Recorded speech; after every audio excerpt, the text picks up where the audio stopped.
In this special feature, CNC takes a look at why IT entrepreneurs from all over the world are setting up in Beijing. Beijing's IT sector is indisputably huge, and Zhongguancun, the city's IT district, is, at least, partly to blame. It's where China's most popular search engine, Baidu, was founded, and it's home to the world's largest PC maker, Lenovo Group. Also, the country's biggest online retailer has its roots in the area. It was here that Liu Qiangdong grew a brick-and-mortar operation into the wildly successful 360 buy. 30 years ago, though, Zhongguancun was little more than a street of vendors selling electronic devices. It was transformed after the central government set up the first national development zone in the area. It's also helped by its proximity to China's top universities and national academies. Beida and Tsinghua are only walking distance away. Now, Zhongguancun is home to some 20,000 high-tech enterprises. But it's not just Zhongguancun's magnetism that's pulling IT entrepreneurs to the capital. It's what Beijing offers to them as a whole. Zhang Yan is co-founder of online retailer Nuandao. Nuandao is Zhang's second IT startup. His first provided marketing for healthcare firms, and previously he was head of Random House in China. Zhang argues that Beijing being a fertile place for IT startups is because it's the center of so many industries. As I said, we're not really. Beijing's kind of DC plus New York plus LA and plus, the Bay Area, because it's a center of the movie industry, it's a center of technology, it's a center of finance, it's a center of politics, obviously. And so with that, and also it's the center of higher education in China. Natasia Guo is the other co-founder of Nuandao. The company is only about a year old. Its roots stem from Guo's Nuandao blog that attracted 350,000 followers. In the blog, she looked at original content and interviewed designers. She wrote 2 articles per week and, very quickly, she says, had hundreds of thousands of fans. Nuandao then evolved into a business selling cool design products online. At first, they had around 2 sales a week, and then after they officially launched in May last year, they've had daily deals since. For Guo, being based in Beijing is an advantage because it's the country's creative hub. And when I thought about doing a startup project, I was thinking about where I had the most creative experiences in my time here. And so I've traveled to Beijing probably like 5 times before I actually moved over, and I met a lot of creative designers, and I think they don't necessarily, they're not necessarily from China, like Beijing, but I find that Beijing is like a hub for all creatives, from all over the world, and then also different parts of China as well, right? I think my background is a little bit unconventional, I think, for a tech entrepreneur. It's more consumer-facing, and my background really is in the creative side of things. Nuandao's target market is here in China, and their basic premise is that design can be enjoyed by everyone. Design doesn't necessarily have to be a niche market, and so ultimately, I think we want to bring design into the homes of all Chinese people if possible. Yeah. Beijing is attracting IT entrepreneurs from around the world. Philip Beck has invested in 5 Beijing-based IT startups, which in total employ about 200 people. He's a director of one and chairman of the other 4. Beck, who's had years of experience in the corporate world, decided to move to the capital not just for commercial reasons. Learning Chinese is a priority for him, something he found difficult to do in Shanghai. I moved to Beijing because I wanted to learn Chinese. Up until that point, I could say, ni hao and xie xie.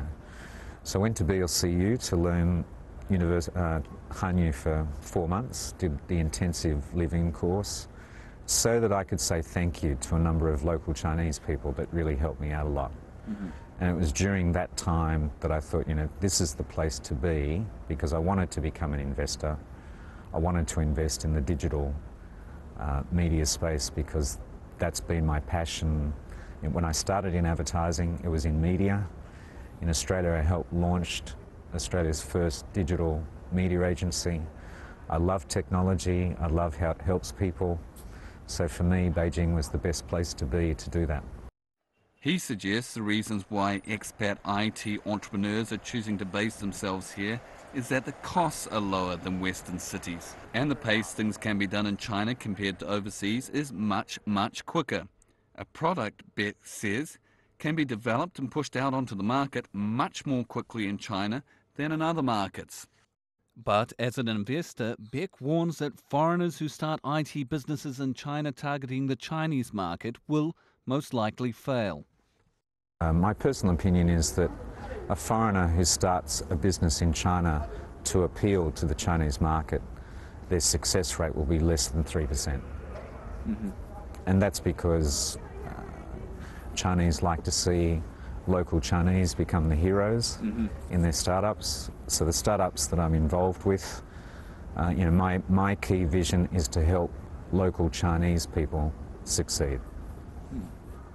Because I've seen very few foreigners succeed, particularly in the digital startup community. Here we are in Sanlitun, a major retail hub in the east of the city. It's where foreigners and locals come to shop and socialise. It's where all the international brands are, and international IT startups are choosing to locate themselves here.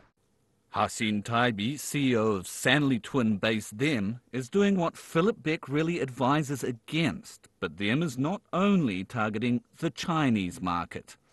Working in Chinese, English, French, Spanish and Russian, Them helps foreign companies enter the Chinese market and Chinese companies enter Western markets. Them, founded 5 years ago in Beijing, specialises in search engine optimization as well as general website development. Them developed, for instance, the cutting-edge website of Gung Ho Pizza, which makes ordering pizzas online incredibly easy. We develop applications, many dealing with the search engine optimization. Very often you have tools that are used in the West or in China, but not very often you have tools that work in both environments. So this is what we're doing, because now companies need to think global. And China is a big piece, but you can't ignore the West. So we give them tools that work in all their markets, basically. We're just adapting to what bigger companies are doing to provide this fair service and added value to these companies. Taibi says there's not a lot of other companies, fortunately, doing what they're doing. He wanted to be an entrepreneur since he was young. He has a master's in IT and a master's in business and says he always wanted to mix both. And for him, Beijing is the perfect place to realize his dream. Growing market, you have a lot of companies entering the market, but also more and more Chinese companies who want to go abroad. So it was like the perfect place, perfect timing.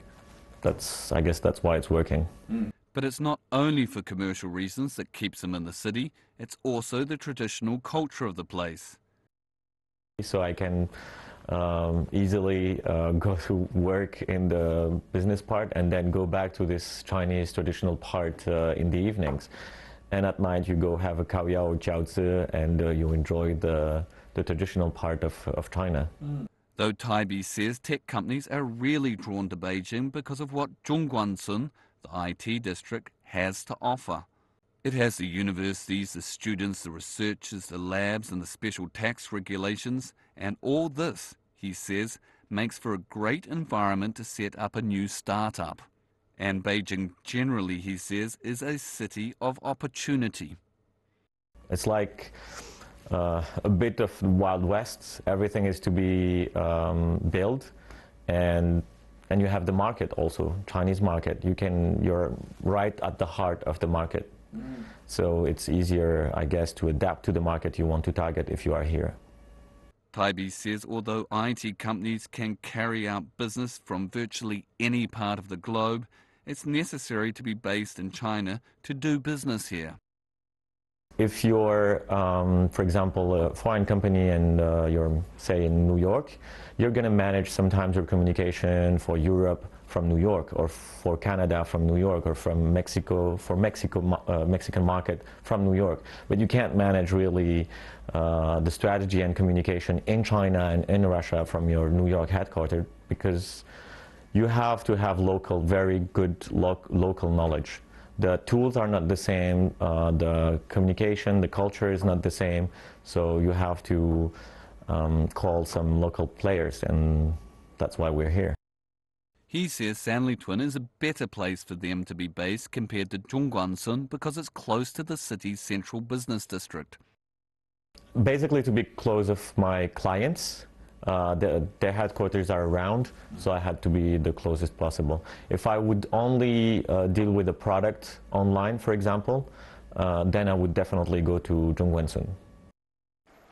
For IT startups, Beijing's investment environment is a big incentive for them choosing to locate here.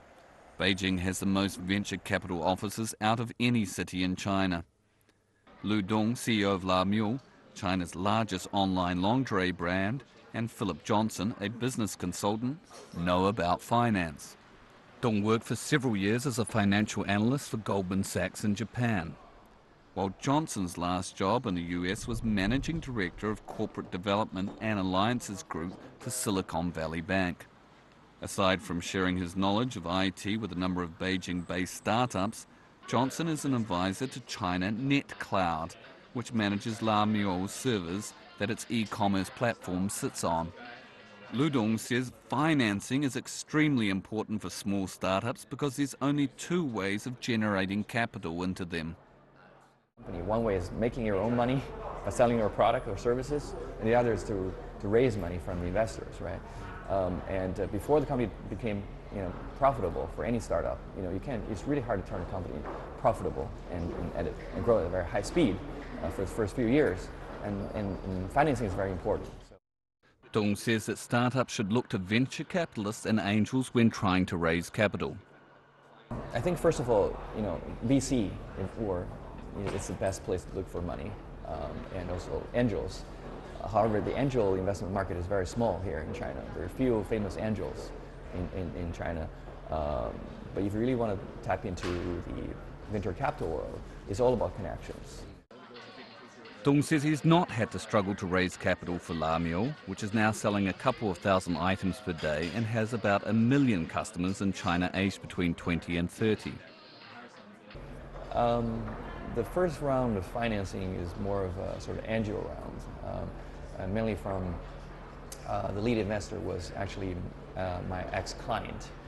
When I was in Goldman, he was one of the wealthiest individuals in Japan, actually in the world.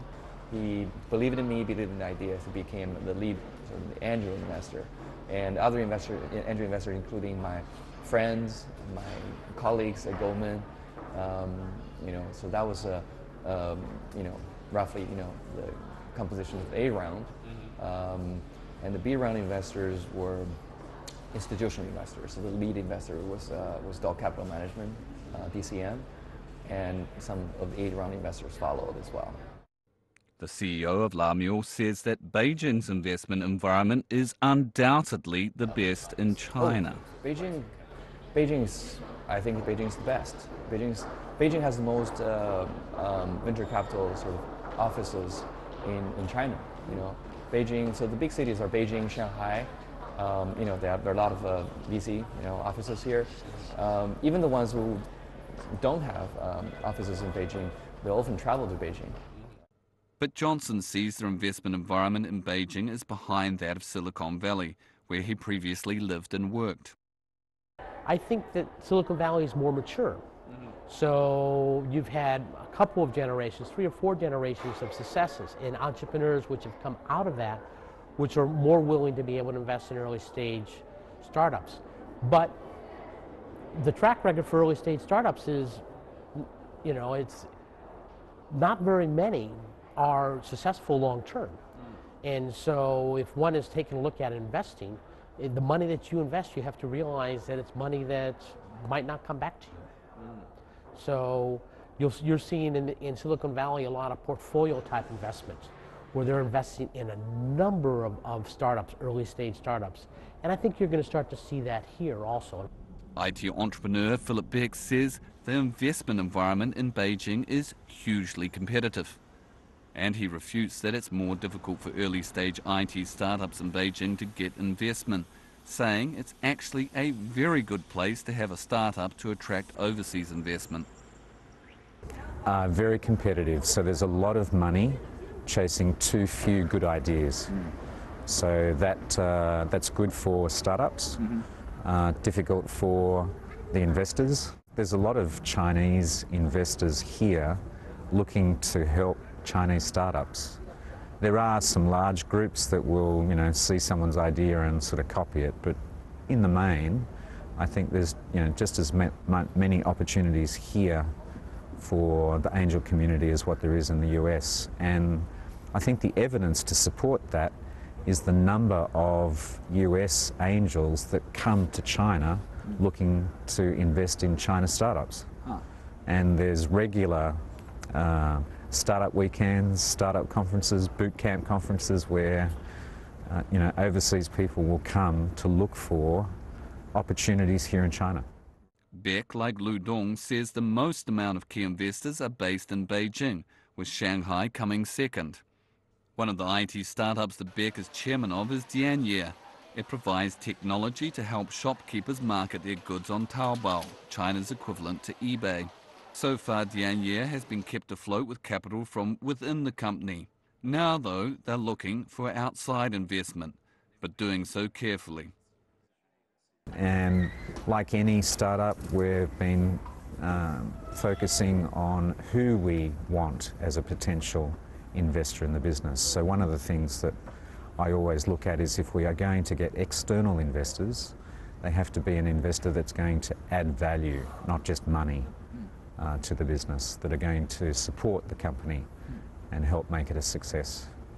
Them and Nuandao also have had little trouble to date getting investment. Them started without investment, and Haxin Taibi says it's been natural growth since then. They got some investment later on to speed up the company's development, but they were already profitable. Attracting investment is not an immediate concern for Taibi, as the company is doubling every year without any big external cash injections.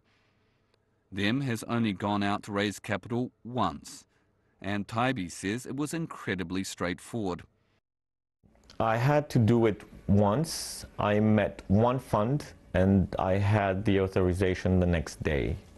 So I don't know how it is in other places. I hear in Europe and even in the US it's a bit more difficult, but I had one meeting here and I got my investment. Chinese or overseas? Mix of Chinese and overseas fund. So it might be more difficult, but I didn't have to face that because there is the market. We're growing. We're already profitable. Taibi says he did nothing special to prepare for their investment meeting. And, we prepared our presentation, nothing like really fancy, with the right numbers and explaining what's our market, what we want to do with the money, why we need that money. And I guess because we started before meeting them and because we were already profitable and because obviously there's growth in this market, the risk for them was quite low. So. And the meeting was in Beijing? Yeah, actually in this building, just next door. So I couldn't go any closer. But he says the good times for attracting investment won't last. I'm pretty sure in Europe it's more difficult right now, and I'm pretty sure it won't last for too long in China too. So it's the right time to do it. Nuandao so far has one investor, an angel investor, and they're cautious about taking on venture capital because of the demands it would place on the company. We were very lucky, we have some advisors, who I met last year when I was starting the project, and they kind of just linked me with an investor, and it was pretty easy. And Zhang says they're very realistic about investment because of his past experience. I've been through the startup cycle before. I've taken on angel and venture investment. I think that we're growing, but we should be at a stage where we know exactly how the money will help us grow. to many times the size we are before we take on new investment. And for us, it's an issue of learning, of building, and of growing. They've had conversations with investors, but they've told them they're not raising capital right now. Because Zhang notes, the way you run a company once you take on venture capital is very different to the way you run a company when you don't. And there's also certain expectations about the rate the company should be growing. And that's perfectly reasonable from their perspective. But before I do that, before I take on venture capital, I want to make sure that I can deliver that growth. And I think a lot of companies do that a little bit too early and end up being disappointed by their results. Zhang says it is and it isn't harder for China-based IT startups to raise capital. He says many Chinese IT startups are product-based, meaning they don't have clear business models, so they carry more risk. It is because there's a much higher rate of failure for product-based companies in China because you are when I say product-based company, meaning that you don't really have a very clear business model. So a case of that in America would be in the beginning like Google. When Google started, it was a product, it wasn't a business. And eventually when it got large enough, it found a business model. And in China, if you start something like that, so nowadays it would be kind of a mobile phone application or a website that provides a service to someone without a clear business model, you can grow very, very quickly. But then one of the large incumbent internet players will see, oh, well, that's interesting. We'll just devote money to copy it and then compete you out of the market. And so and that's why early stage startups, product-based startups, are very dangerous. Zhang notes that Nuandao, though, has one of the oldest business models in the world, where they buy products and just sell them for a little bit more, so they don't need huge amounts of venture capital. Beijing is attracting talented people from all over China. Many of the country's best universities are here, and it's a place many Chinese dream to spend at least some of their lives. And Lu Dong believes even though Beijing's investment environment is certainly a factor why IT startups should be here, the city's real advantage is its vast talent pool. In Zhongguancun area, there are a lot of programmers, a lot of tech companies that can provide you either to hire top talents or to outsource your service to them. And also because Beijing has also the environment of tech, media and creativity, so it's very sort of like Silicon Valley are easy for you to. There are a lot of people for you to bounce ideas. Philip Johnson reckons there's more IT talent in Beijing than anywhere else in China, although he says that there's other Chinese cities that IT startups could consider. Of course, if you were to take a look at what's happening in Hangzhou with Alibaba, or if you were to take a look at what's happening in the south with Tencent, you're going to have talent coming there too. But here's where you have the most talent, and you have the best universities. And Zhang Yan of Nuandao says what draws investors to the city is talent, not the other way around. And that's the most attractive thing about Beijing is the vast pool and the diversity of human talent in the city. You get tons of talented people from all over China who are good at different things, and that's the basis of why you'd want to start a company in Beijing. Philip Beck notes, though, there's other places in China where there's great IT talent, and there's a couple of places in the country where it's quite easy to set up a company.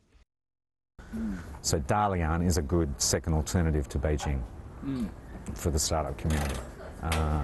Wuhan is progressively becoming another better place to locate. Right. Shanghai, yeah, but it's not as attractive as, say, Dalian. Potentially there's Chongqing, because they want to make that the largest cloud center in China. So there's many places that people can choose to locate. Another advantage of Beijing is that a number of software parks and IT incubators are based here. Just last year, Nokia opened its Experience and Innovation Center in the capital, hoping to attract startups to develop apps for its smartphones, which it badly needs to do if it's going to make a successful comeback. Fu Lei, General Manager of Nokia Experience and Innovation Center, says Beijing is not only important for Nokia, but for the mobile internet industry, and that's because it's the economic and cultural center. Oh, so Beijing, I think, yeah, is the center of the economic, center of the culture, is center of the technical, yeah. So, and also Beijing is trying to be the drive engine for the mobile internet for China. So that's why, yeah, our headquarters, yeah, is Nokia China headquarters in Beijing, based in Beijing. So I think we have tried to leverage more the resources here. NEIC coaches IT developers how to transfer from engineers to businessmen. As well, it helps developers to familiarize themselves with Microsoft's WP platform, which Nokia uses for its Lumia phone. Also, Fu says, NEIC can give developers and startups investment. Yeah, financial is yeah, divided different the types. Yeah, one is our internal funding. It's like Nokia NGP, Nokia Growth Partner. We have some funding support some startups. And also we have the, as I just mentioned, the headquarters, we have the program, the Apps Campus. Yes, that is invested more than 9 million euros to support, to sponsor the developers. That's worldwide. Yeah, yeah, yes, worldwide. And NEIC in China is I think the first is how to implement that program in the outside of the Finland. Also, NEIC can connect startups with venture capitalists. So we are set up the connection with the social venture capital. Yes. So you connect the startups with yes. people who want to invest. Yeah, we engage the VC into our NEIC. Is set up the network connections between the VC to our developer. I think my big job is to try to set up is a broader network with the VC. But even though IT startups and innovation centres are spread throughout Beijing, Zhongguancun is still undoubtedly Beijing's IT district. IT parks in the district, like Zhongguancun Software Park, are where many big domestic and international IT companies are based. These sorts of parks make it easy for overseas IT firms to get set up in China. And these types of parks continue to be developed and attract massive investment. Although these parks are not for startups, it's the big tech companies, mainly located in Zhongguancun, that are a major component of Beijing's expanding IT sector and employers of talented graduates, some of which one day will start their own IT businesses.